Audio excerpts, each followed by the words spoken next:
Oke, baik. Selamat pagi teman-teman. Pagi Pak. Pagi Pak. Belum pada sarapan? Belum. Oh, kenapa? Masih Pagi? Padahal masih tanggal muda. bau negeri. Baik, sebelum kita mulai pembelajaran hari ini, mohon bantuan salah satu membuka. Mari kita berdoa dan kita berdoa. Selamat pagi Bapak, selamat pagi Tuhan. Terima kasih atas segala keadaan berdoa untuk berkumpul pagi ini. Tuhan, sebentar kami akan belajar. Berdoa izin untuk mengaji berarti mengaji dengan kesabaran, kekuatan agar bisa mengajar kami dengan baik. Karena tujuan kami ya Tuhan, semoga kami bisa mendengarkan kami dengan baik dan kami bisa menerima apa yang Tuhan mungkin diberikan kepada kami hari ini. Terima kasih ya Tuhan, dan berdoa sampai amin. Terima kasih. Baik, selamat pagi teman-teman. Pagi Pak. Ya, seperti yang kita agendakan,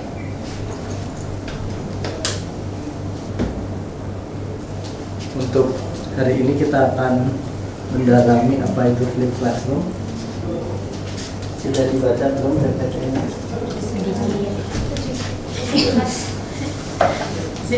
PPT yang mana ya? Baca sekilas. Oke, baik.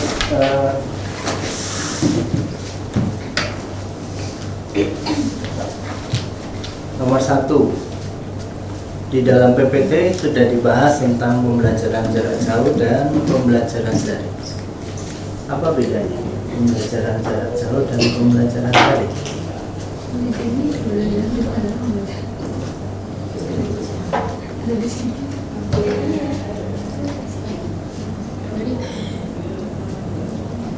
Apa bedanya? Kalau belum di-download PPT-nya di-download. Kalau ini mungkin Pak, kalau pembelajaran jarak jauh itu yang kayak nggak secara langsung gitu Pak.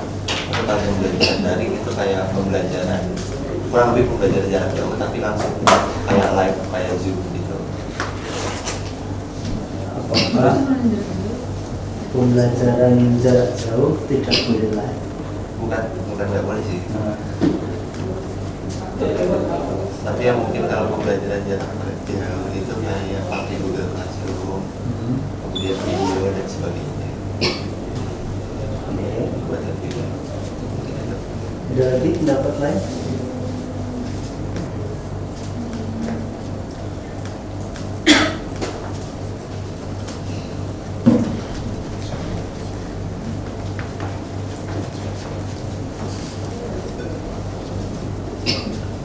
Apa aja?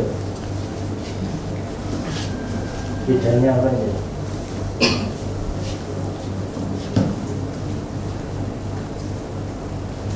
Kalau cara pembelajaran jarak jauh itu guru sama siswanya berinteraksinya di waktu dan tempat yang berbeda. Jadi kalau misal daring kan misal melalui Zoom, jadi guru sama siswanya itu di waktu yang sama belajar.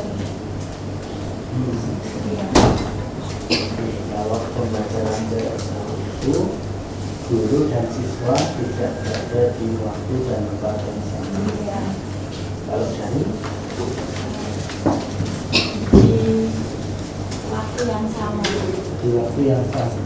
Ya, tapi Harus sama. tempat.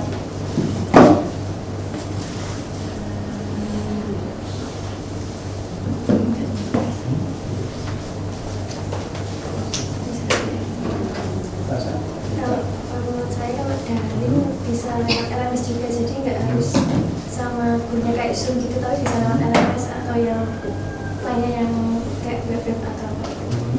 Ya gitu. Email bisa. Daring itu singkatan apa Pak? Apa artinya dalam jaringan? Internet. Ya, ada penggunaan internet. Nah, menggunakan media PJJ harus internet? Enggak. Yupi, kalau nggak lewat internet. Iya sih.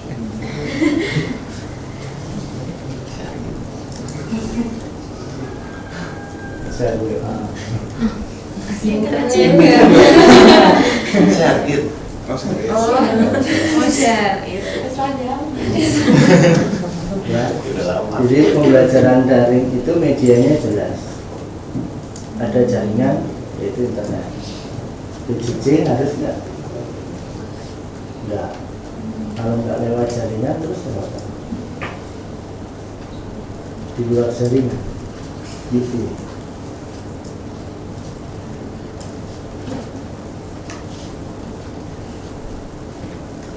Pernah dengar UT? Universitas Terbuka. Sudah? Pernah dengar? Pernah tahu bagaimana mereka belajar mahasiswanya? Dikasih buku. Dikasih buku. Misalnya Dikasih buku. bukunya gitu. Terus habis itu mahasiswanya disuruh lanjutin belajarnya. Terus nanti kalau ada tugas cuma dikasih aja gitu. Terus, itu yang kita. Jadi salah satu pembelajaran jarak jauh adalah pembelajaran yang dilakukan oleh UT. Ya, prosesnya bagaimana? Prosesnya lewat media modul. Jadi misalnya Anda mengambil mata kuliah A, maka sudah tersedia untuk mata kuliah A itu modulnya seperti ini. Lalu si mahasiswa bisa mengambil sendiri atau dikirimi modul itu, lalu mereka belajar mandiri, ya. Kemudian diselingi dengan tatap muka. Ya, tatap mukanya bisa langsung atau tidak langsung. Tetapi ada tatap muka di mana mereka mendapat kesempatan untuk berdiskusi dan sebagainya. Jadi memang tidak lewat harus media jaringan. Ya. Jadi modul itu dikirimi bisa dalam umumnya dalam bentuk hardcopy. Ya. Tapi mungkin dalam perkembangan saya juga kurang tahu.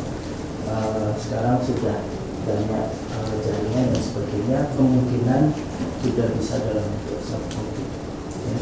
Tetapi yang saya tahu memang UT ini kan untuk menjangkau daerah-daerah pelosok yang memang belum terjangkau jaringan internet.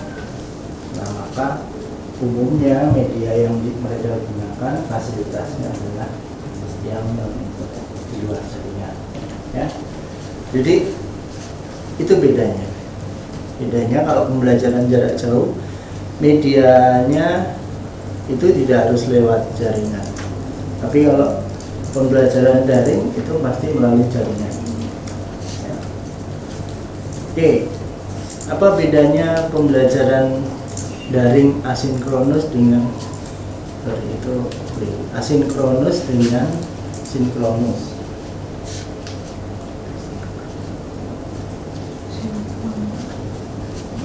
Yang sudah mengalami.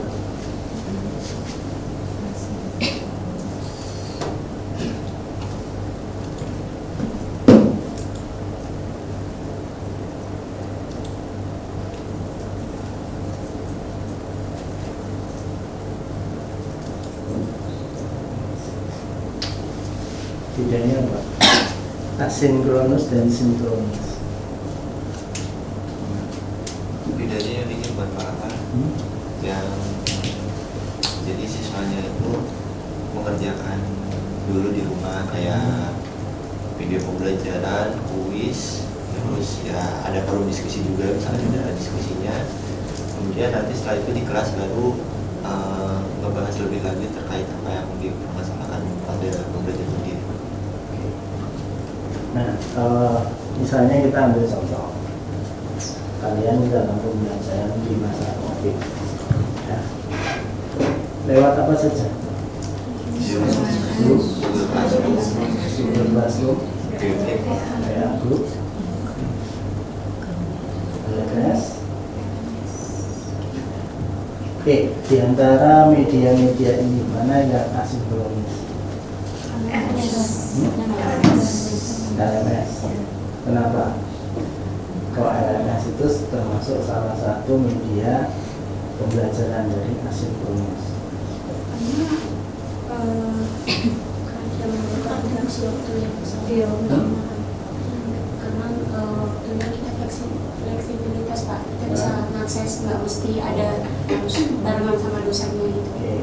Jadi karena di LMS kita bisa mengakses kapan saja, di mana saja, tanpa harus ada kehadiran dosen di waktu dan tempat yang sama. Nah, kalau yang sinkronis gimana? Satu contohnya melalui media Zoom. Terus, kenapa media Zoom itu menjadi pembelajaran yang sinkronis? Karena kita mau pembelajarannya dengan waktu yang sama, Waktu yang sama. dengan dari kapan? Oke. Jadi pada saat yang bersama kita bertemu secara bersama-sama, meskipun di beda yang di tempat yang berbeda. Ya. Jadi itu bedanya pembelajaran asinkronus dan sinkronus. Jadi asinkronus itu tidak mengharuskan pengajar dan pembelajar itu berada di waktu yang sama dan tempat yang sama. Tapi sebaliknya kalau sinkronus berarti di waktu yang sama bisa tempat yang berbeda. Ya. Nah, fasilitas-fasilitas seperti video conference, Zoom, Jimmy,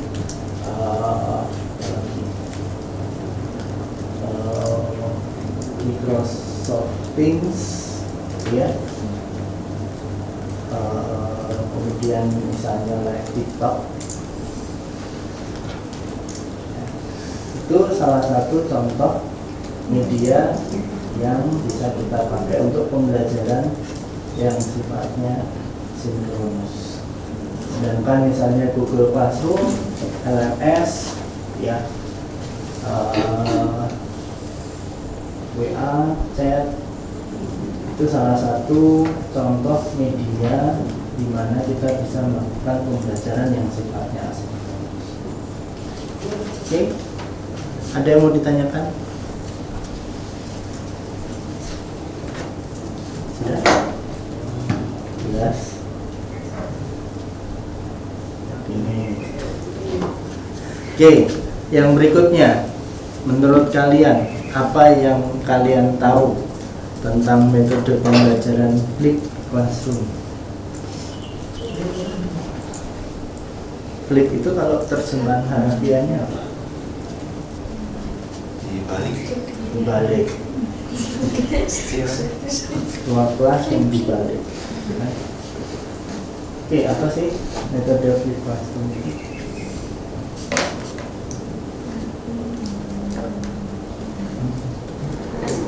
Asinkronus dan sinkronus. Jadi peserta didik itu kayak mengakses dulu video atau bahan ajar yang diberikan oleh gurunya, kemudian di real time di kelasnya mereka membahas atau dikasih tulis atau apa dan sebagainya. Jadi penggabungan asinkronus dan sinkronus. Oke. Ada lagi pendapat lain? Kalau menurut kita tadi menggabungkan sinkronus dengan asinkronus. Berarti ini termasuk pembelajaran daring. Yang daring yang asinkronus. Ya kan? Iya. Asinkronus dan sinkronus kan dua-duanya daring. Tapi kan baik berarti ya. Tapi berarti bisa di kelas juga kan? Nah, oke. Berarti tidak harus daring. Iya. Ya. Tapi sifatnya ada yang asinkronus dan sinkronus. Oke, ada pendapat lain? Apa sih yang kalian tahu tentang Flipped Classroom? Kalian itu mengalami dosen-dosen itu selama masa COVID pakai Flipped Classroom, tidak klosor.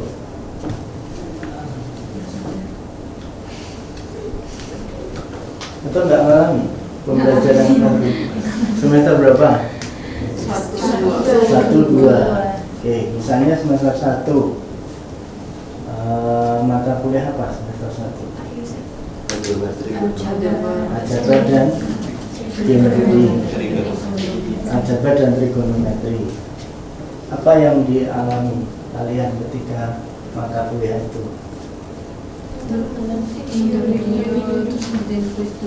Kapan nonton videonya?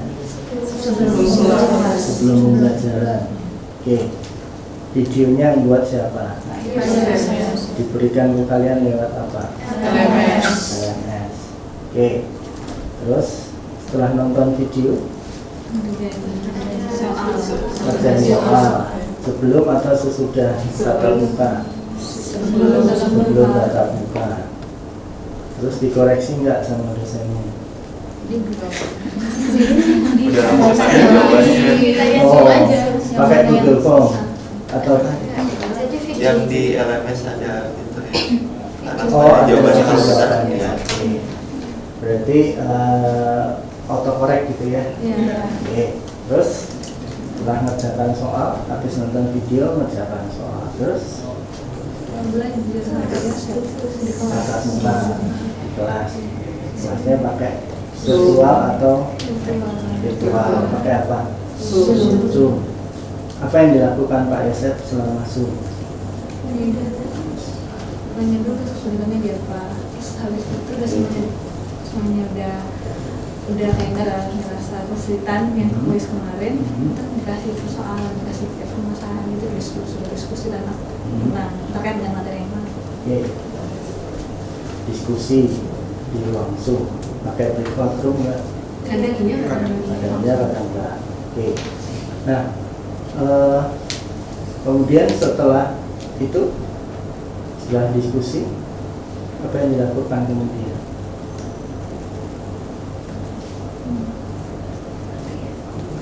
Kan itu diskusi melalui Zoom. Ya.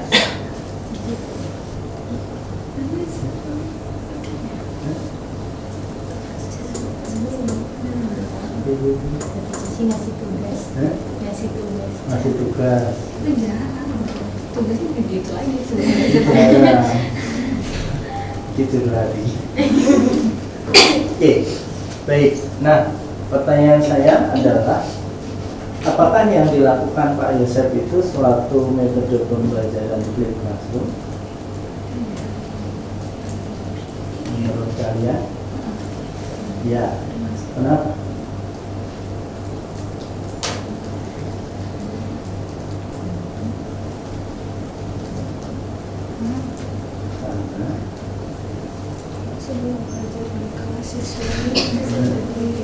Karena sebelum belajar di dalam kelas siswanya diberikan tugas melalui video evidence.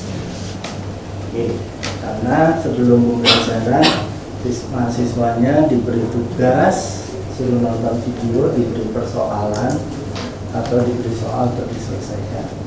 Oke. Ada lagi alasannya?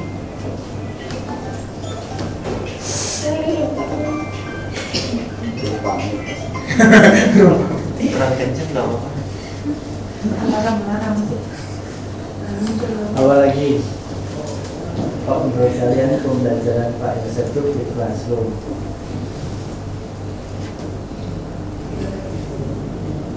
Ketika kalian menonton video, isi videonya apa sih?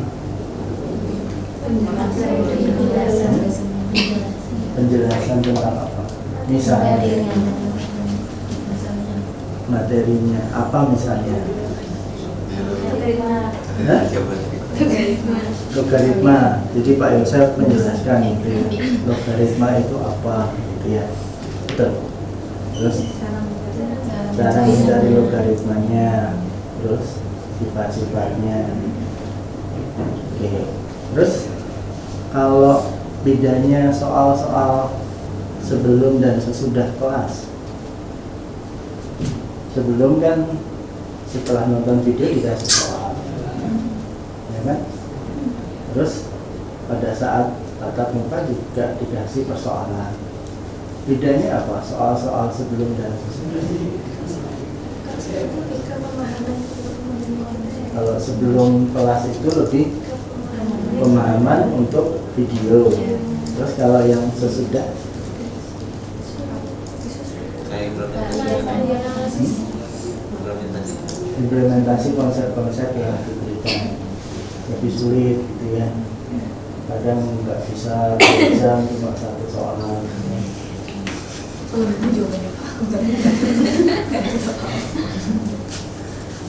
Oke, ya. Jadi kalau kita lihat dari pengalaman teman-teman, sebenarnya kan teman-teman sudah mengalami kelas ini. Jadi ada pembelajaran sebelum dan sesudah, di sebelum tatap muka dan pada saat tatap muka. Nah, adakah momen di mana Pak Yosef menjelaskan apa yang akan dilakukan dalam satu pertemuan atau dalam satu semester? Ada di pembelajaran. Awal pembelajaran melalui apa? Zoom. Oke, apa yang dijelaskan Pak Yosef?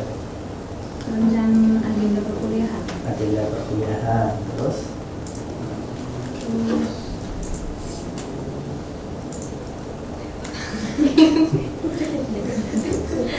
apa yang mau dilakukan dalam setiap pertemuan, ada nggak? Ada. Terus dijelaskan nggak sebelum pertemuan kalian suruh ngapain? Kemudian pada saat tatap muka kalian disuruh ngapain? Kalau yang pas tatap muka nggak dijelaskan mau ngapain. Nggak dijelaskan. Langsung spontan aja kayak. Berarti yang dijelaskan yang sebelum. Ya. Oke.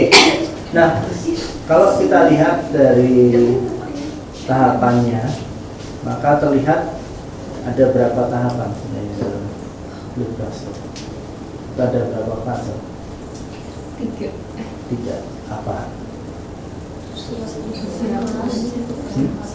Bahasa bisa.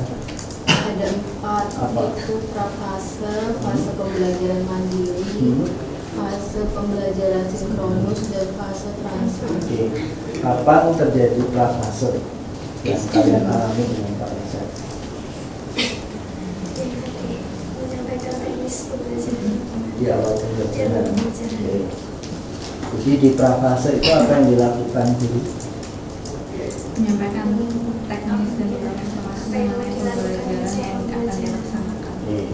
Menyampaikan apa yang mau dikerjakan dalam kurun waktu tertentu, bisa 1 semester, bisa 1 pertemuan, oke, atau bisa beberapa pertemuan juga. Terus yang berikutnya tadi bisa mengatakan fase belajar mandiri. Apa yang dilakukan? Video. Video. Terus Mengerjakan mengerjakan soal-soal yang terkait dengan video. Nggak dikasih buku bacaan kan? Iya, bukan aja. Tapi nggak pernah dibaca lagi. Jangan inget. Saya cuma nanya. Yang penting nonton video aja cukup gitu ya. Oh, siapa tahu Pak Yosef salah menjelaskannya, Dok. Itu dikasih PPT di Pak Yosef. Kasih PPT. Buku itu ya? Oh, buku referensinya ada. Referensinya ada. Pernah dicocokin nggak PPT sama buku? Yang itu terlalu. Pernah. Terus ada yang salah nggak? Enggak sih, kurang kayaknya itu udah copy paste atau apa. Bedanya bahasa, ada yang pakai bahasa Inggris, dan di buku referensinya ada pakai bahasa Inggris, terus yang buku ada bahasa Indonesia. Oh. Jadi pakai menerjemahkan. Oke. Itu di fase belajar mandiri. Ya. Dan tahap berikutnya tadi adalah fase tatap muka. Bisa secara langsung, bisa tidak langsung. Langsung itu maksudnya di kelas real seperti sekarang, atau lewat conference virtual. Nah, apa yang dilakukan di tahapan tatap muka?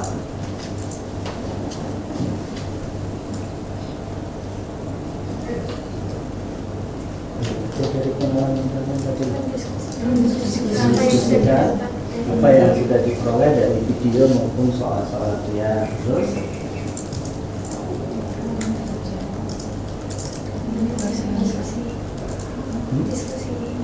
diskusi. Oke, ada lagi? Tanya jawab. Tanya jawabnya sebelum diskusi atau sesudah diskusi? Biasanya pas lagi diskusi pada saat diskusi, ada pembimbingan. Oke, apa lagi? Sudah? Oke, terus yang terakhir, ini yang belum saya banyak dengar ceritanya, fase transfer. Itu ngapain siswanya di fase transfer itu?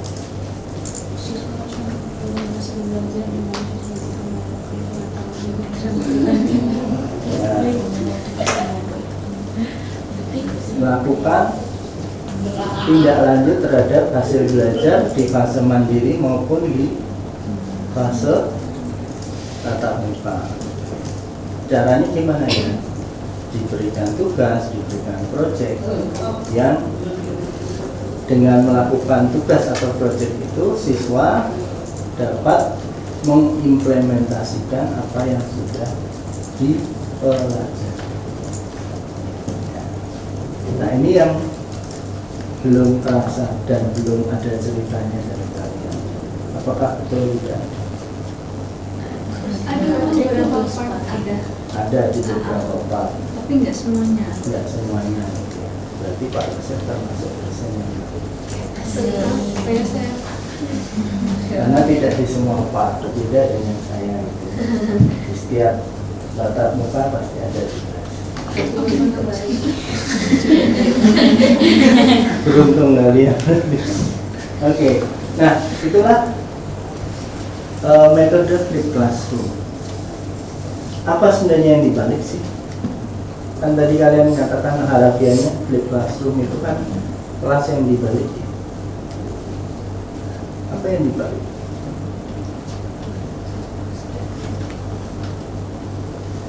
Jadi guru belajar, biasanya kan kalau dulu kan guru langsung menjelaskan materinya kita balik. Kalau sekarang siswa yang belajar dulu baru kita hanya diskusi lagi. Belajarnya dari penjelasan Dulu ya sih dia. Tapi belajarnya mandiri. Nah, itu bedanya. Ya. Jadi apa yang dijelaskan kalau kita lihat pengalaman teman-teman mungkin di sebelum masa COVID gitu ya, atau pengalaman saya ketika saya SMA ke bawah gitu ya, maka umumnya ketika kita masuk kelas ya dijelasin Pak konsepnya apa, definisinya apa, sifat-sifatnya seperti apa, terus diberi latihan soal ya, terus diberi pertanyaan-pertanyaan diskusi. Nah, tetapi apa yang kita lakukan atau apa yang guru lakukan itu tidak lagi dilakukan di dalam kelas dengan flip classroom, tapi dilakukan di luar kelas sebelum pembelajaran dimulai.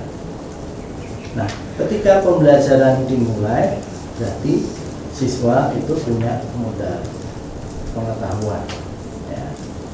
Nah, maka dengan pengetahuan itu harapannya di dalam fase tatap muka, siswa bisa mengembangkan modal itu melalui apa?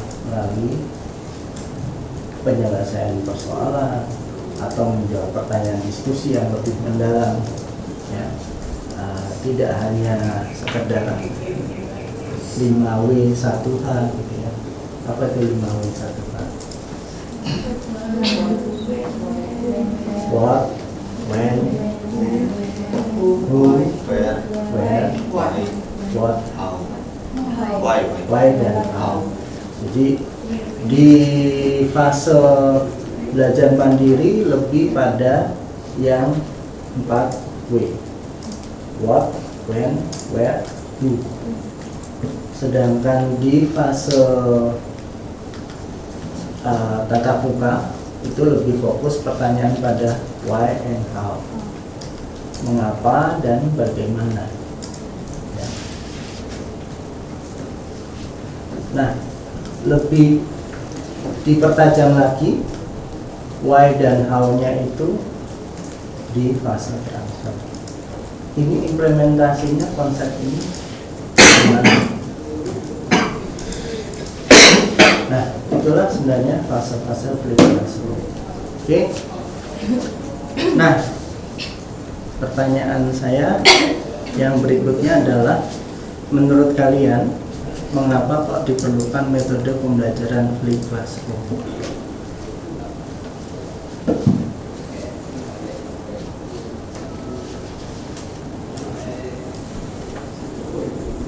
Gurunya repot nggak? Effort. Siswanya repot nggak? Ya. Sebelumnya nggak perlu belajar, ini harus belajar. Nah, kok kita harus repot, baik siswanya maupun gurunya. Gurunya repot loh, nyiapin video. Nah, itu buatan sendiri kan harus nyiapin sendiri ya. Tapi kalau udah bertahun-tahun bisa dipakai berulang-ulang. Tapi kalau yang pertama, ya kan? Nah, kan sama-sama repot. Kok mau kita mengerjakan ini? Kenapa?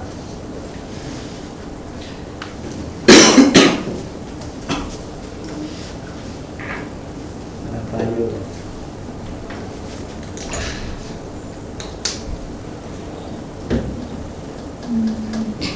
Kok kalian yuk manut baru Pak Insen? Kenapa? Harus manut. Yang mengharuskan kelompok. Boleh kok nggak manut? Itu tidak tertulis, Pak. Oh. Kesadaran diri. Oh. Berarti kan kalau Anda menyadari, oh pasti Pak Yosep memberikan yang terbaik. Ya, Pak? Nah, kenapa? Kok kalian repot melakukan flip classroom? Kalau kalian dalam hal ini pernah mengalami sebagai siswanya, apa kira-kira? Dari sisi baiknya ya, Oh, ada sisi buruknya. dari sisi baiknya, Hah? kalau dari sisi buruknya kita yang repot berarti. Iya. Kalau dari sisi baiknya, mungkin di kelas jadi guru itu tidak terlalu mendominasi. Jadi kan siswa kan belajar mandiri dulu nih, terus yang seperti Pak Abi katakan tadi, siswa udah punya modal, jadi lebih menghemat waktu biar diskusinya lebih maksimal lagi. Oke, berarti efisiensi. Iya, efisiensi. Itu satu. Ada lagi alasannya? Ya, masih. Ya, siswanya menurut saya mau belajar. Kalau nggak dituntut kayak gitu kan kitanya nggak bakal belajar gitu. Kalau ada flip learning ini kita diharuskan untuk belajar, makanya nanti ketika kita diskusi siswanya kan lebih tahu lagi. Siswa dituntut untuk belajar. Kenapa siswanya dituntut untuk belajar? Kewajiban. Kewajiban. Jadi Anda memandang hanya sebagai kewajiban gitu ya. Ada nggak tujuan lain?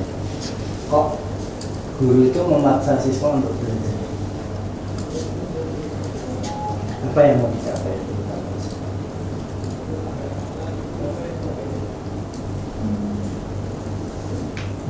Atau coba Anda renungkan sejenak, setelah pandemi kan tatap muka biasanya, ada nggak yang berubah sebelum dan sesudah pandemi dalam kebiasaan Anda belajar?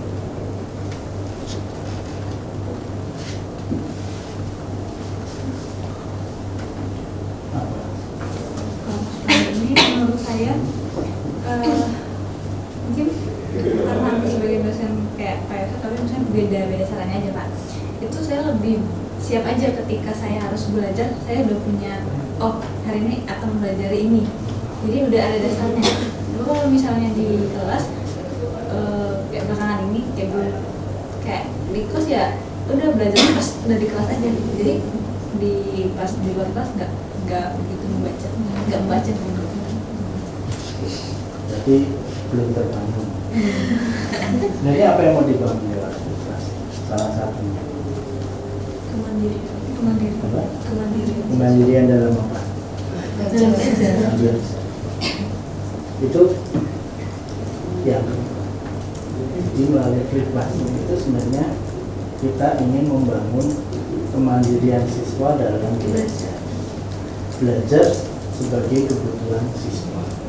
Kalau informasi yang diberikan oleh guru di fase mandiri itu dirasa tidak cukup, siswa diharapkan mencari informasi lain. Ya. Oke. Apalagi alasannya kok repot-repot?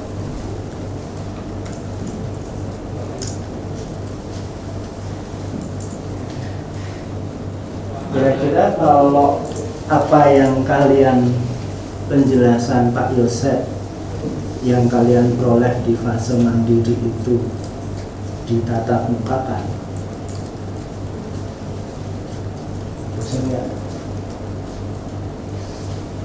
Bosan atau orang? Kenapa bosan?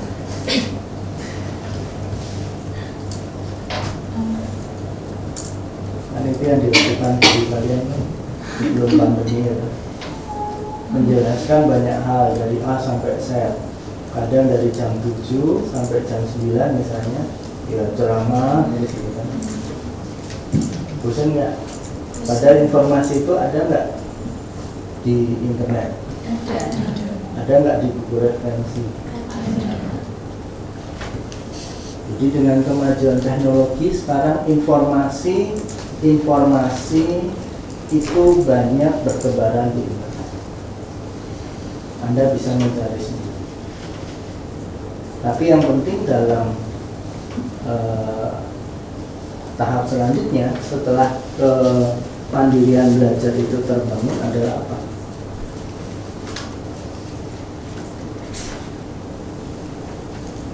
Di fase tatap muka dan di fase transfer Anda melakukan apa? Diskusi dan implementasi. Ini ingin membangun apa?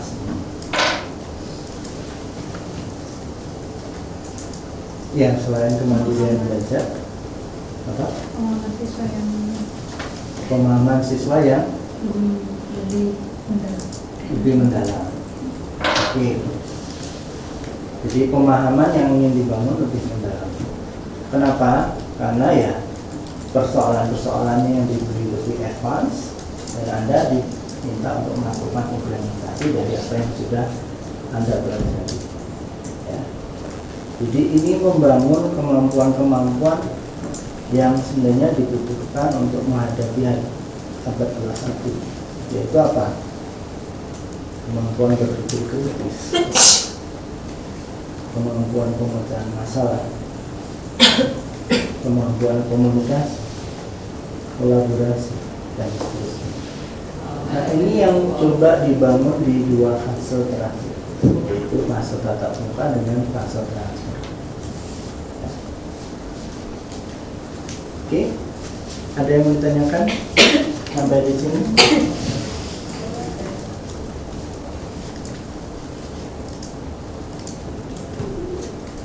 Sudah? Ya?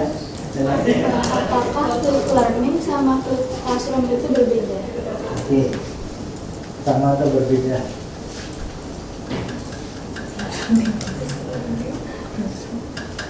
Flip learning ya, flip classroom. Sama atau berbeda?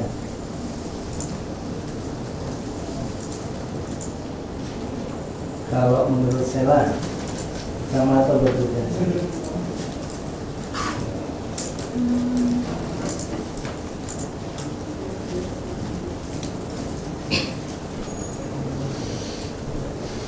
Jadi sih saya cari-cari itu berbeda, tapi saya masih bingung berbedanya gimana gitu sih Pak.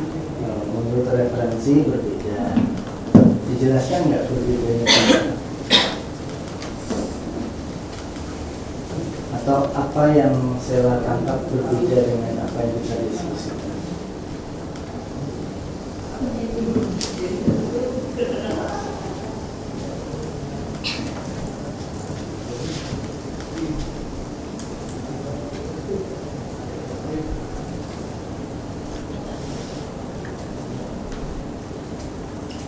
Teman-teman lain boleh tuh berpendapat, beda nggak? Atau sama? Flip learning dengan flip classroom.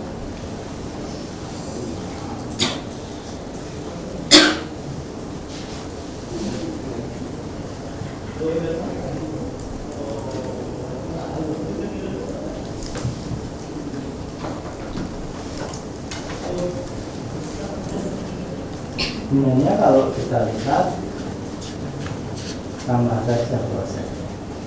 Ada sesuatu yang dibalik. Ya. Flip learning itu lebih pada menyoroti aspek si pembelajaran, orang yang belajar.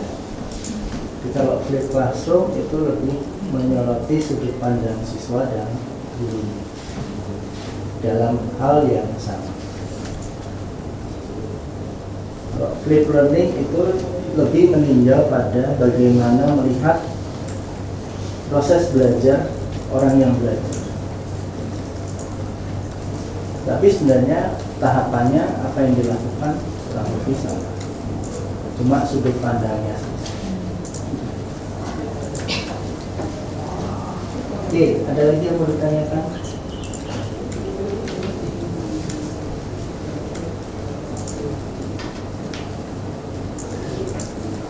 Sudah cukup?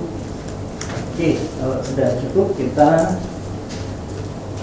mencoba mendiskusikan beberapa pertanyaan.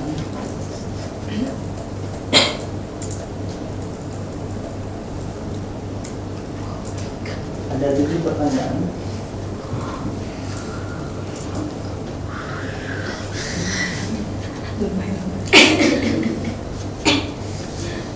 Mau difoto boleh.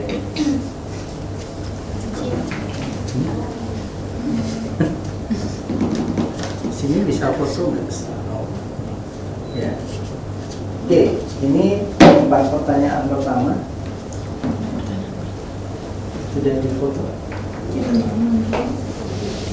Mohon bantuan salah satu mengirim video paling minta.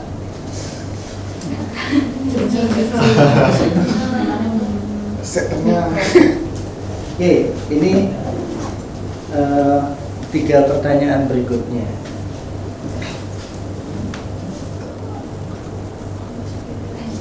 Ada yang mau ditanyakan dari pertanyaan ini? Jadi nomor 1 sampai 4 intinya adalah apa? Apa guys? Kalau disarikan pertanyaan 1 sampai 4 itu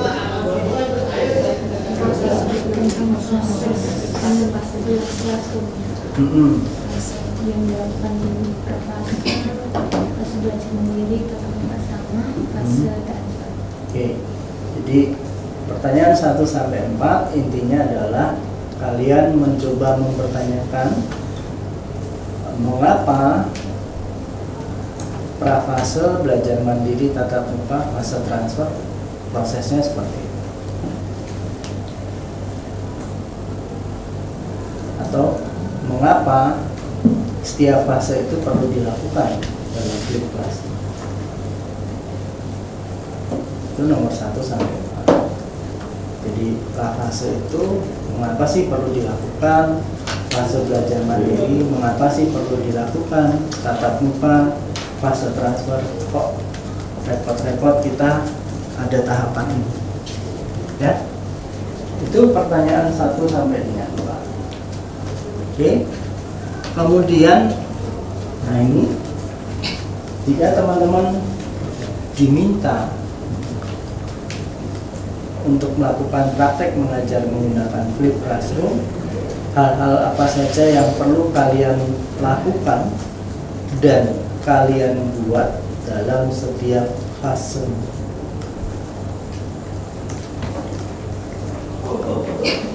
Nomor 6, menurut kalian jika guru ingin membuat video pembelajaran untuk fase mandiri, fase belajar mandiri itu maksudnya, konten apa saja yang sebaiknya ada di dalam video.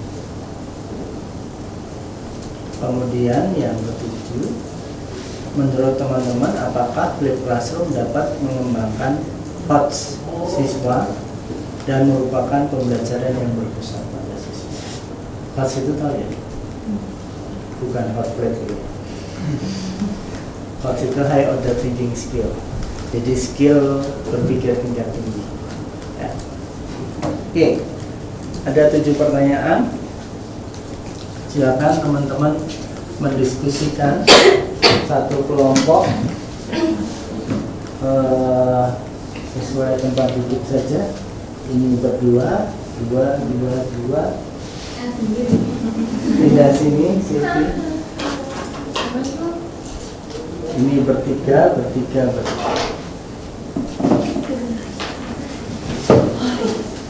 Oke, silakan. Waktunya berapa? 30 menit ya.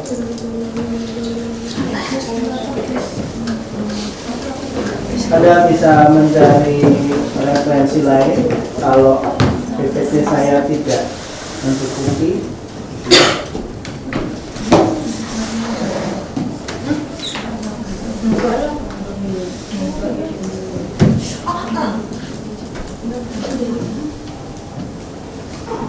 Oke, kalau mau kursinya dibalik supaya berhadapan atau misalnya mau bergeser silakan supaya ini. Kalau mau pindah ke sebelah sana yang masih kosong juga boleh, daripada susuan. Mau pindah dulu atau mau pindah di belakangnya sehingga bisa berhadapan silakan. Ini juga ini kan.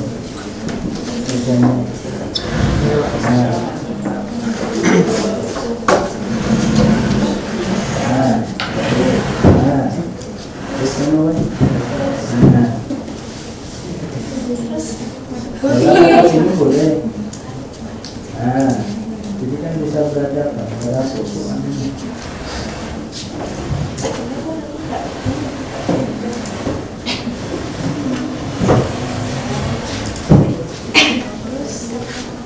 Diskusi.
Ini terkesan ya.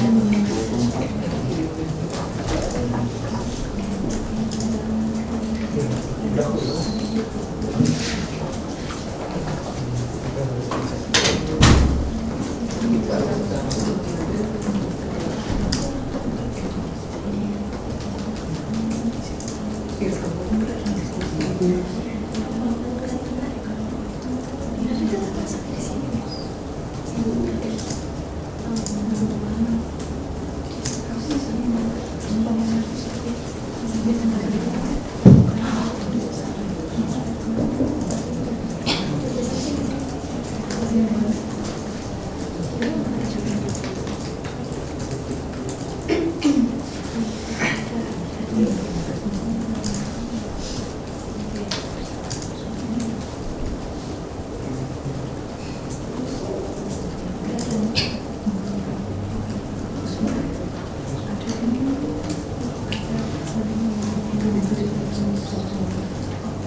Pikir, lah orang ini Apa sih? Tiba-tiba bisnis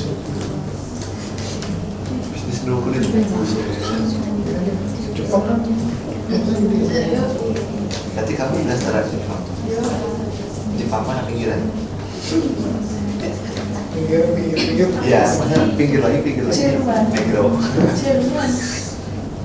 Aku ke Jerman. Jepang aja. Jujur sering banget. Hah? Beda lagi. Berusaha meningkatkan komunikasi dengan Devina. Jerman. Kak Cambar tuh. Nah, coba.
Ya kalau roy.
Kan itu udah.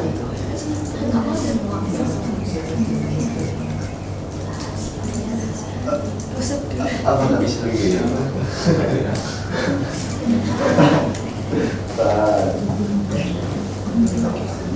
Iya, yang nomor 1, nomor 2. Aku udah nomor 3. Nomor 3 aja. Ya, nomor 3.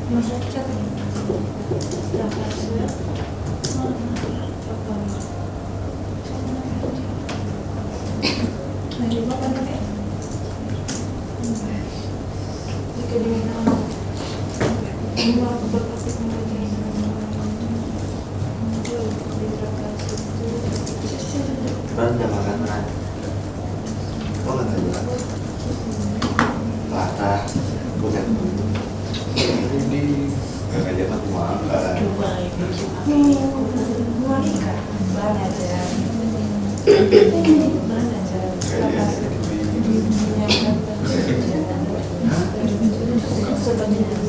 Kenapa? Enggak, kan kebagian. Bukan bukan. Ini belum makan, kan kebagian.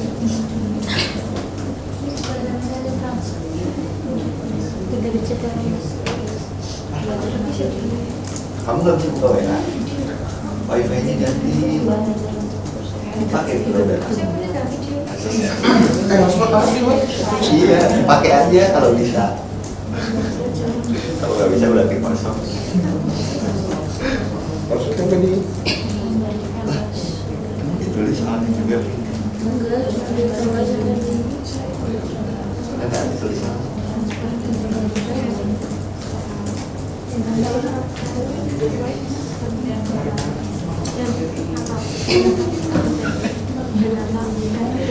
sundro ini.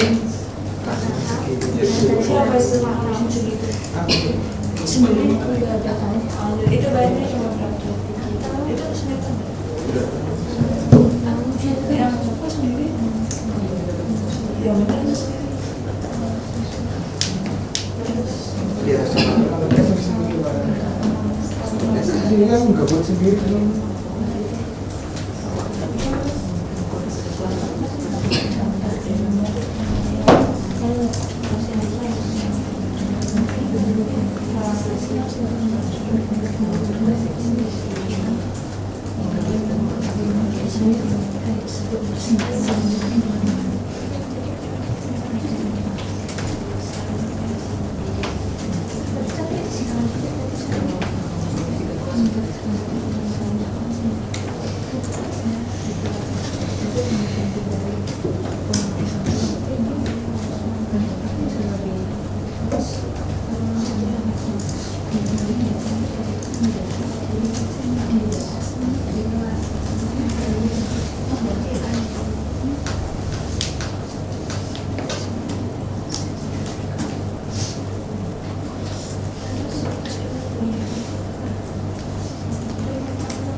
Selamat siang, Bibi.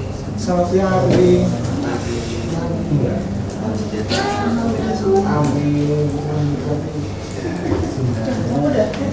setelah ini kita akan apa? Kita akan udah makan Aku makan semeter. Misalnya dari itu gimana ya? makan semeter tadi nggak mungkin nggak mungkin Sushi.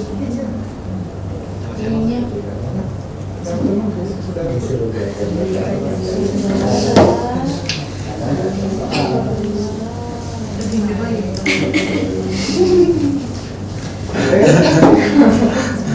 Ciwe sama saudara bahkan sama cowok boleh kan jangan bilang cowok beneran ternyata beda Kamu nggak suka sama cewek? Tiba-tiba gitu ya kesimpulannya. Sering gitu. iya ya tiba-tiba nyimpulin aja ikut diskusinya apa ya Iya, diskusi dulu, weh. Sudah semua?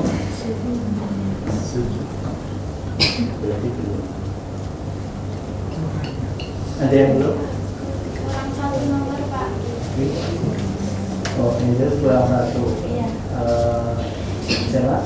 2 Pak. 2. Usia? Kurang setengah nomor. Setengah. Di sini? Kurang setengah juga. Kurang. Adita. Sini kan? Kita semua. Ada kurang setengah. Setengah itu udah setengah nanti.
siapa sih?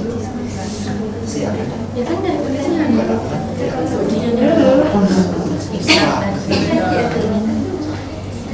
Diminta-minta.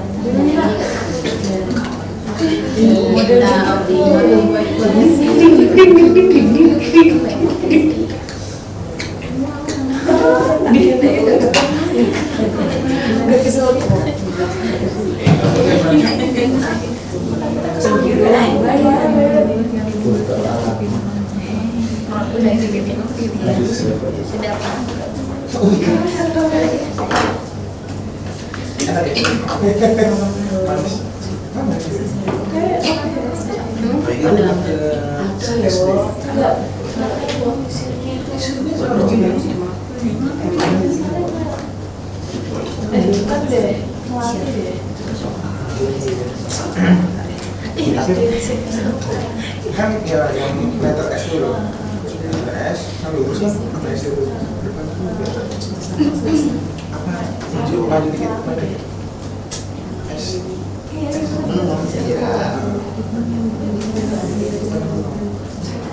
Tapi lebih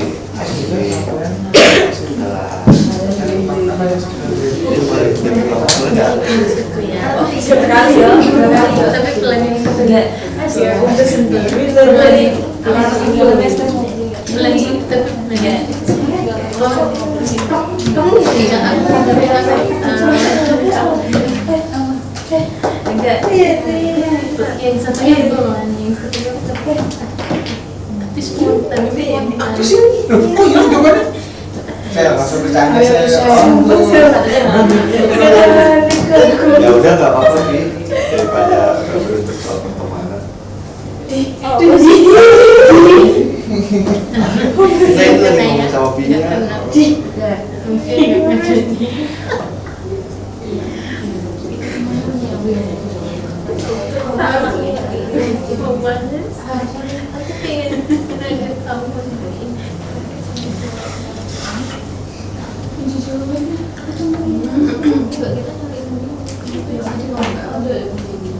Oke, sudah?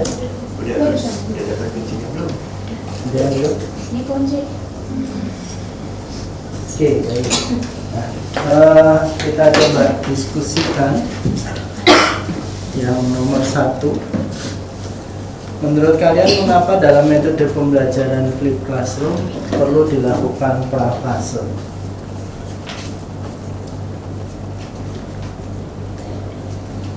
Kelompoknya D. Menurut kami itu agar siswa mengetahui rencana atau agenda belajar yang akan dilakukan di kelas sehingga pembelajaran yang terlaksana lebih terstruktur.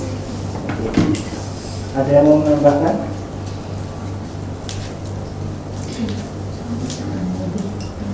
Kurang lebih sama.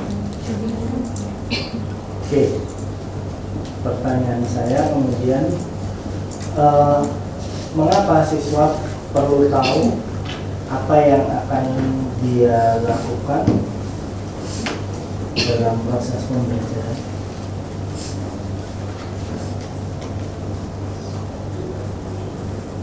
Mengapa siswa itu perlu tahu tahapan apa yang harus dia lakukan dalam proses pembelajaran? Ya, kenapa kok siswa perlu tahu alur belajarnya? Kenapa? Ya biar siswanya tahu apa yang perlu dia lakukan. Karena kalau misalnya nggak tahu alurnya, nanti siswanya bingung gitu loh kan. Nah, apa sih yang harus dilatih gitu loh kan? Kalau normalnya itu siswa cuma datang ke sekolah gitu. Tapi kalau misalnya ada alurnya, kalau ada alurnya untuk belajar mandiri, nanti siswanya udah siap kalau ada belajar mandirinya gitu. Oke. Nah, ada dua hal yang penting sebenarnya dalam prafase, yaitu yang pertama apa? Supaya siswa itu tahu apa peran yang perlu dilakukan di setiap tahapan belajar. Karena perannya kan berbeda-beda ya. Jadi mulai dari fase belajar mandiri sampai fase transfer itu kan peran yang dimainkan oleh setiap siswa juga berbeda. Demikian juga siswa selain perlu tahu tentang perannya, perlu tahu juga apa peran guru di setiap fase, supaya nanti jangan sampai sebenarnya di fase tertentu sebenarnya mereka boleh bertanya kepada guru, boleh melakukan diskusi, lalu tidak dilakukan karena ketidaktahuan. Jadi sebenarnya lebih tepatnya supaya siswa tahu apa peran yang perlu dilakukan siswa dan apa peran yang bisa dilakukan oleh guru di setiap tahapan belajar. Lalu yang kedua adalah yang belum terungkap, karena sebenarnya tadi sudah secara implisit gitu ya, karena ini kan menghadapi situasi yang baru, di mana dia belum pernah mengalami proses pembelajaran seperti ini sebelumnya. Jadi untuk membentuk sebenarnya yang lebih disebut norma kelas. Ya, norma kelas itu adalah aturan-aturan yang harus dia penuhi di dalam setiap tahapan belajar. Jadi supaya siswa juga tahu bagaimana norma kelas di dalam setiap tahapan. Aturan-aturan apa yang harus dia penuhi di dalam setiap tahapan. Itu sebenarnya pentingnya prafase. Oke. Lalu yang B, mengapa dalam metode pembelajaran flip classroom perlu dilakukan fase belajar mandiri? Mbak Lisa. Kenapa ada metode flip learning diperlukan fase belajar mandiri? karena dapat membantu siswa memahami konsep serta ide-ide yang mendasari materi pembelajaran. Pada fase belajar mandiri ini berisikan kegiatan membaca materi, menonton video, atau melakukan aktivitas lain yang dapat dilakukan siswa untuk mendalami materi. Ada yang mau menambahkan?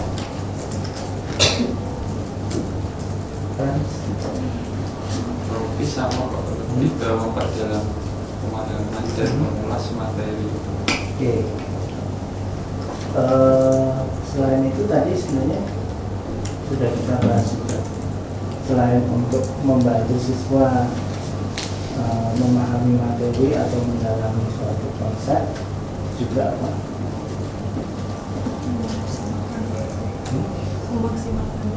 Memaksimalkan waktu. Jadi benar saja. Kemandirian. Nah, jadi membangun melatih siswa untuk belajar secara mandiri atau memiliki kemandirian dalam belajar. Dan juga sebenarnya bisa juga kita ajak siswa untuk mengkritisi bahan-bahan yang kita jelaskan. Nah, cuma kendalanya adalah biasanya banyak tantangan di fase mandiri. Nah, maka kita perlu menyikapi beberapa hal sebagai seorang guru. Nah, termasuk tadi pertanyaan Orel adalah apakah kita perlu memberikan pertanyaan-pertanyaan yang harus dikerjakan oleh siswa di fase belajar mandiri. Perlu? Apa? Opsional maksudnya gimana? Boleh enggak, boleh ya, tergantung apa?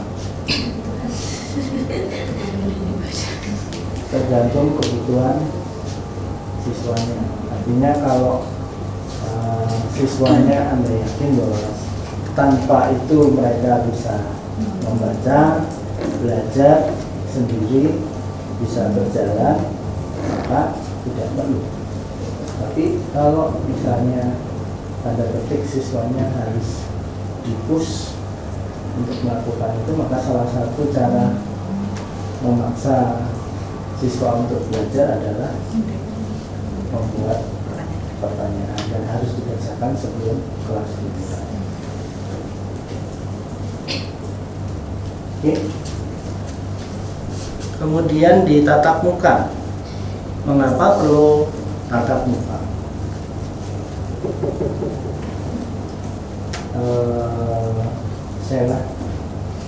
Karena dengan adanya tatap muka dapat meningkatkan interaksi sosial seperti keterampilan berkomunikasi dan kolaborasi siswa, di mana adanya kolaborasi dengan kelompok, berdiskusi, saling bertukar ide, berbicara di depan umum, dan mendengarkan secara aktif. Selain itu, guru juga dapat memberikan bimbingan dan umpan balik secara langsung kepada siswa, termasuk mengatasi kesulitan dan mengklarifikasi konsep yang masih sulit dimengerti oleh siswa. Dan juga cara guru untuk mengobservasi secara langsung untuk melihat bagaimana siswa memahami materi. Oke. Ya, ada tambah? Sudah cukup lengkap. Tetapi ini yang perlu dipertimbangkan adalah di dalam fase tatap muka mandiri, khususnya di aspek sosial, kemampuan interaksi sosial, ada beberapa norma yang mungkin perlu ditanamkan juga. Itu apa? Satu, belajar untuk mendengarkan pendapat orang lain. Dua, belajar bagaimana caranya menyikapi pendapat orang lain. Kemudian tadi juga sudah dijelaskan kolaborasi, gitu ya. Nah, itu kemampuan-kemampuan sosial yang ingin dikembangkan dalam proses tatap muka mandiri. Tatap muka. Ya. Nah, jadi kemampuan di mana adanya kesempatan berinteraksi. Karena interaksi itu salah satu hal juga yang penting untuk kemampuan di masa depan. Komunikasi, kolaborasi, kemudian penghargaan terhadap pendapat orang lain, bagaimana kita menyikapi pendapat orang lain, meskipun berbeda kan harus menyampaikan secara elegan. Oke, lalu yang terakhir, fase transfer. Mengapa perlu ada fase transfer? Jadi, nah, Kalau menurut kami itu dalam metode flip classroom itu perlu, terutama di fase transfer itu dengan metode ini itu siswa bisa memperdalam hasil belajarnya. Jadi siswa itu dapat menerapkan pengetahuan dan juga keterampilannya dalam konteks lain yang dijelaskan tadi. Lalu siswa juga dapat membangun kolaboratifnya itu dalam bentuk misalnya proyek kerja. Ya, jadi secara eksplisit di fase transfer ini sebenarnya siswa tahu dengan belajar itu, lalu dia bisa apa saja. Jadi seperti dia mencoba mengimplementasikan pengetahuan yang dia bangun di dalam penyelesaian persoalan-persoalan. Jadi di samping itu juga tadi ada nilai kolaborasi, berpikir kritis dan seterusnya. Jadi fase transfer itu lebih mengembangkan pada melihat mereka belajar dari melihat apa manfaatnya, apa implementasinya di dalam konteks yang lain. Ya. Karena dengan itu mereka juga belajar. Dengan itu mereka bisa berpikir, oh ternyata ini bisa diimplementasikan di sini juga. Ini juga bisa di sana. Ya. Oke. Ada yang mau ditanyakan dulu sampai di sini?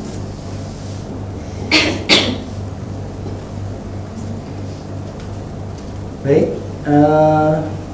Nah, ada 4 fase dalam flip classroom. Apa saja yang harus dilakukan di dalam setiap fase dan apa saja yang perlu dibuat.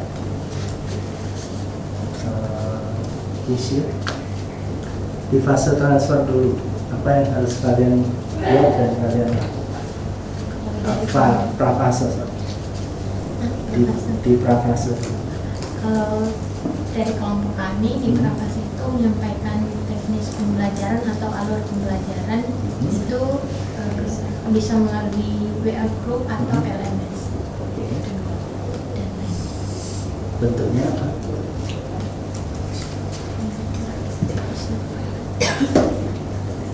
Misalnya lewat LMS, bentuknya apa? Video enggak. PDF.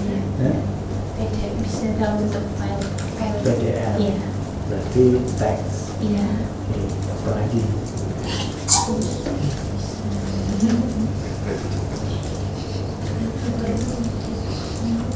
Kalau lewat WA group selain teks bisa apa? Iya. Voice note. Lewat LMS selain teks, video yang berisi penjelasan hal yang telah dilakukan. Oke. Kemudian di dalam itu prafase, lalu fase belajar mandiri. Sylvia, apa yang perlu dilakukan dan dibuat di dalam fase belajar mandiri?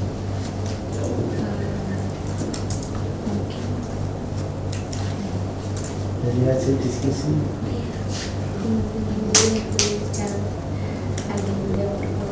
Memberikan konten yang ada dalam video pembelajaran itu. Bukan apa cuma? Iya. Tapi tadi fase belajar mandiri tadi kan prafase.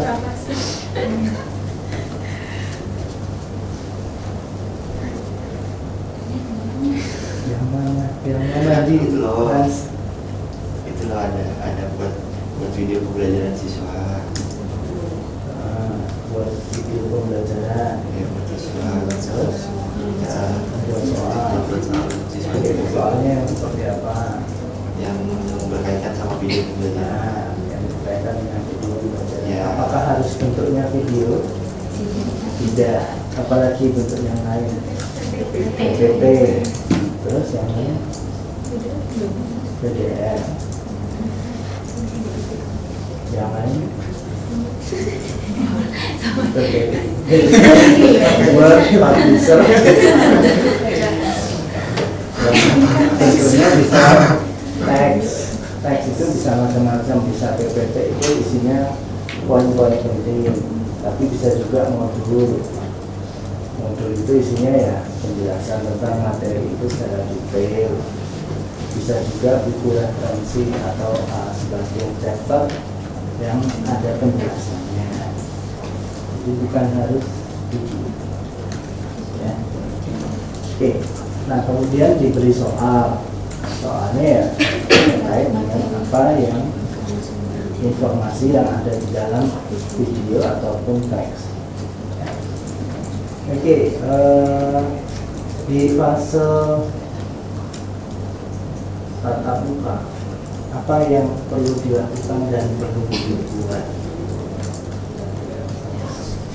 Yang belum. Seri. Mungkin kayak PPT yang akan dijelaskan itu dalam ini lebih lanjut Pak, sama umpan baru, baru sama evaluasi pembelajaran. Ada yang mau menambahkan? Buat masalah. Buat masalah. Ya maksudnya permasalahan gitu. Persoalan yang Lebih lanjut ya, yang tingkat yang lanjut. perlu didiskusikan oleh siswa, apalagi yang perlu Umpan balik. apa? Memberikan umpan balik. Kapan? Ketika siswa mengalami kesulitan. Jika siswa mengalami kesulitan dalam menyelesaikan masalah. Terus apa lagi? Di awal kan perlu melakukan review apa yang sudah dipelajari oleh siswa. Caranya gimana? Macam-macam. Bisa kuis, bisa tanya jawab, bisa juga minta salah seorang siswa untuk menjelaskan. Tolong Oril misalnya jelaskan tentang ini. Ya, itu cara mereview. Setelah mereview masuk di tahap berikutnya, yaitu diskusi. Diskusi itu berarti perlu pertanyaan atau masalah yang akan diselesaikan atau didiskusikan oleh siswa. Jadi yang didiskusikan itu tidak harus selalu problemnya, tapi bisa juga pertanyaan-pertanyaan yang semakin membuat siswa mendalami tentang hal-hal yang sudah dipelajari di kelas. Oke. Terus setelah itu, ya setelah ada diskusi ada kesempatan untuk sharing ide. Bagaimana ide kelompok ini dan kelompok lain saling menanggapi, saling berbagi. Lalu ada penguatan. Oke, lalu yang terakhir di fase transfer, apa yang perlu dilakukan dan dibuat oleh guru?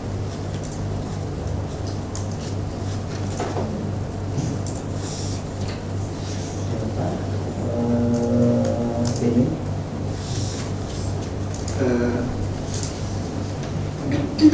Jadi dari kami itu pada fase transfer ini kan fase transfer ini kan mengkolaborasi dari belajar mandiri dan tatap muka.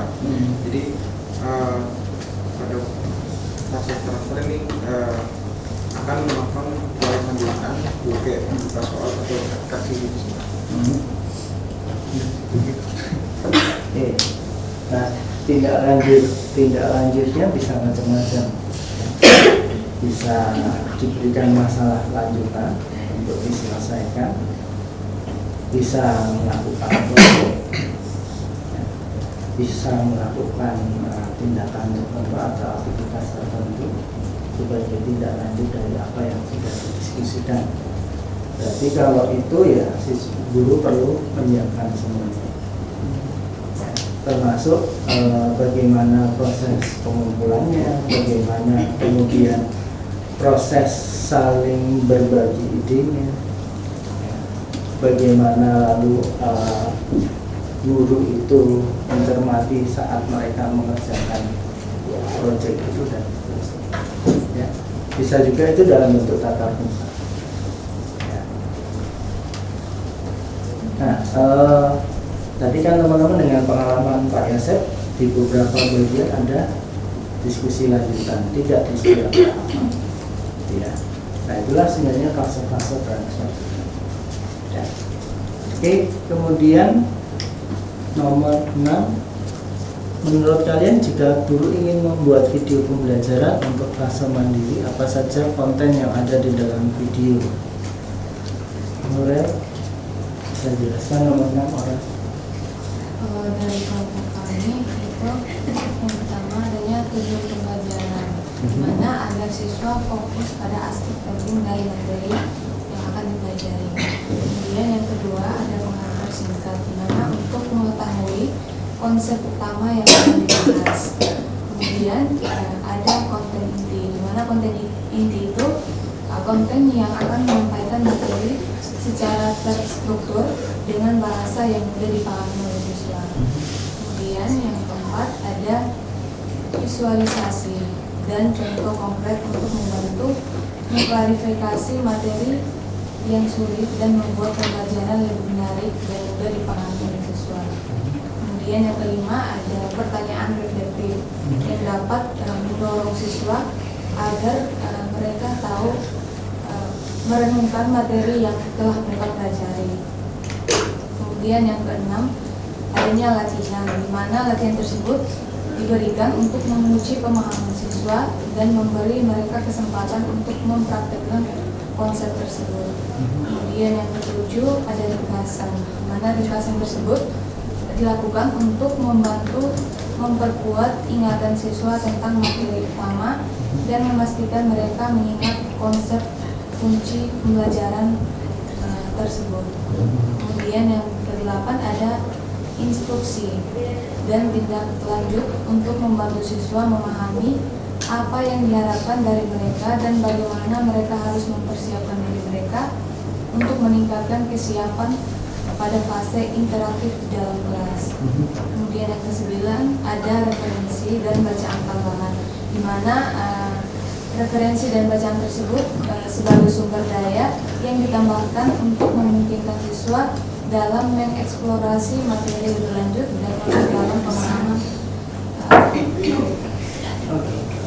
Baik. Nah, apa yang dijelaskan Aurel tadi itu yang kalian alami dengan Pak Yasep, betul? Coba nanti setelah selesai sebelum kuliah besok, teman-teman amati contoh video yang ada di PPT. Temukan perbedaan dengan video yang dibuat oleh Pak Yasep. Nah, video seperti itulah yang ingin saya harapkan kalian buat di dalam fase belajar mandiri.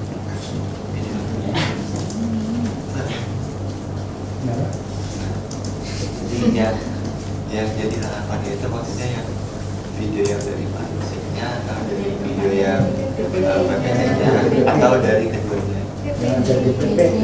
Oh ya. PPT ya. Nah, Ada dua-duanya yang saya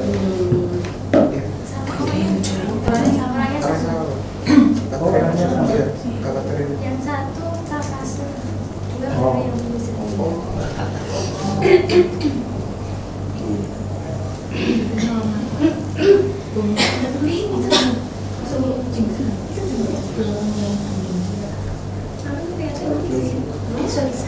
Nah, gitu ya. Jadi atau udah ada yang nonton?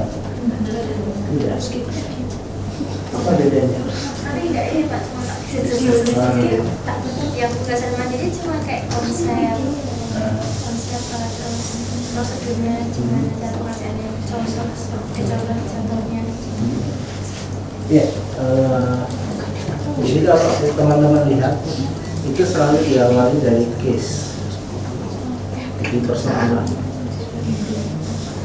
Dari persoalan itu lalu baru masuk ke konsepnya. Jadi dia tidak menjelaskan konsepnya seperti apa lalu contohnya seperti apa, tapi dari persoalan itu lalu dibawa ke konsep. Jadi saya mengatakan di fase belajar mandiri itu sebenarnya siswa juga mulai ditantang untuk berpikir. Nah, baik lagi kalau yang saya bayangkan adalah masalah lalu dijeda, siswa mengunggah problemnya baru dia bisa lanjut. Itu lebih ideal, tapi tidak mungkin.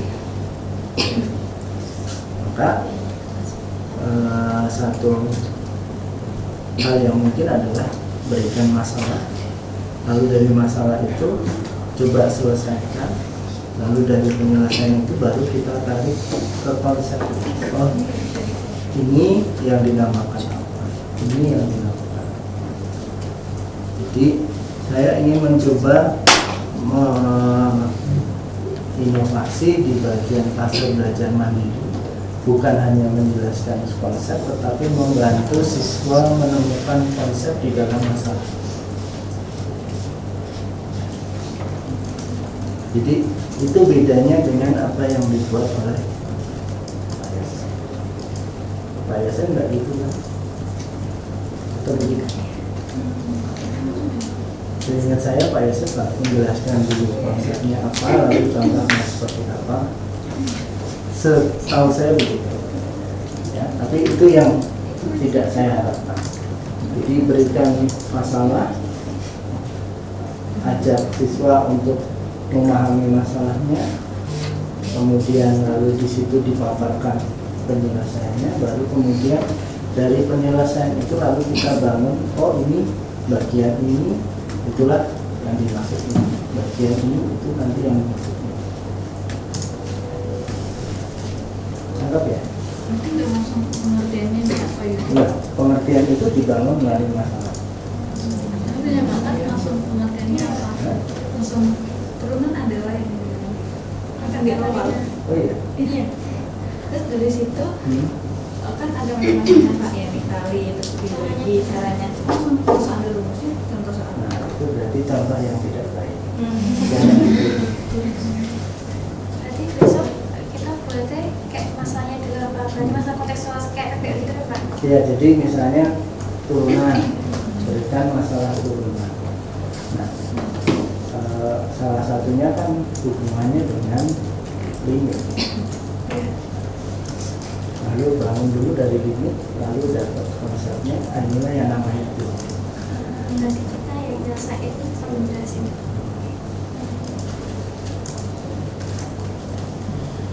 Oke, ada yang mau ditanyakan? Berarti saya salah memberitahu.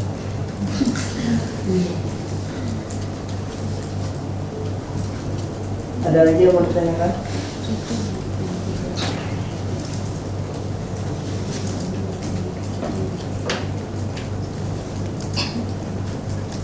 Oke. Nah, nomor 7, mengapa dengan metode ini harapannya dapat mengembangkan HOTS dan merupakan pembelajaran yang berpusat pada siswa.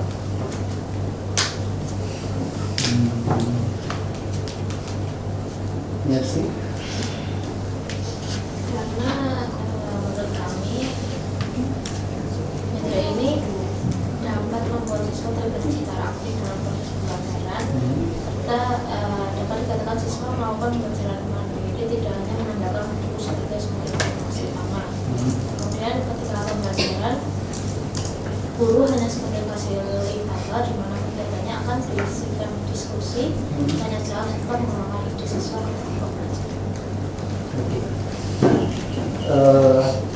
Kalau kalian lihat di situ saya menyertakan sebenarnya sebuah diagram yang menunjukkan hubungan antara flip classroom tahapannya dengan taksonomi Bloom. Ya. Oke. Before class itu prafase dan fase belajar mandiri. Di sini fokusnya sebenarnya di C1 dan C2. Ya. Kemudian selama kelas ini di fase tatap muka itu di C3 dan C4. Maka di fase transfer sebenarnya after class di C5 dan C6. Jadi kalau ini dipenuhi, maka kita mencoba membangun secara bertahap kemampuan mulai dari level C1 sampai dengan C5. Maka dengan demikian high order thinking skill itu diharapkan bisa dibangun melalui setiap tahapan. Nah, berpusat pada siswa jelas. Di sini ada fase belajar mandiri, ada diskusi, lalu ada project. Ya. Nah, dengan demikian student centered learning itu pasti terjadi. Karena memang situasi yang kita ciptakan menuntut siswa untuk belajar secara mandiri. Oke, ini tentang metode pembelajaran flip classroom. Ada yang mau ditanyakan?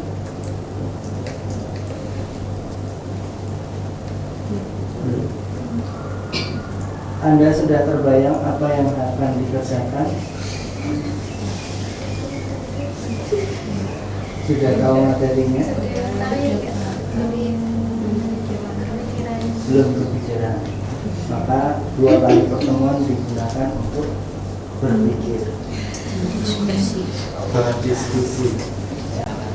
Jadi di prafase silahkan Anda mau membuatnya dalam bentuk teks atau video. Tentu setiap usaha ada nilai yang bisa diperoleh, gitu ya. Yalah, maka dalam bentuk teks nilainya lebih tinggi dari yang video. Kan lebih efektif. Ya, membuat selengkap-lengkapnya teks kan pasti effortnya lebih tinggi kalau membuat video. Tapi kalau video cuma jelaskan 2-3 detik kan ya.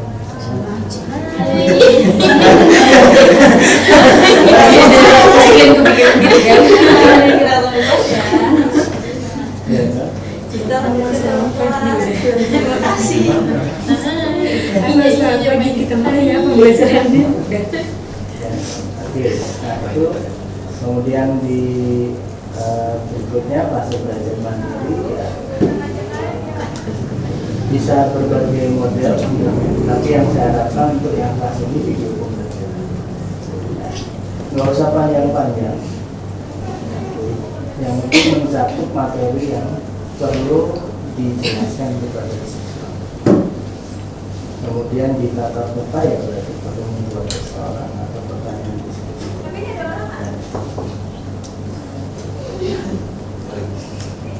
Keluar. Enggak dianggap orang. Oke, itu ya.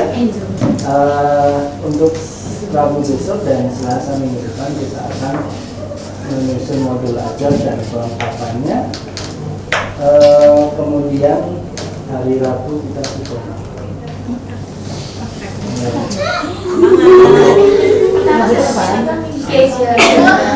Oh iya, beda ya?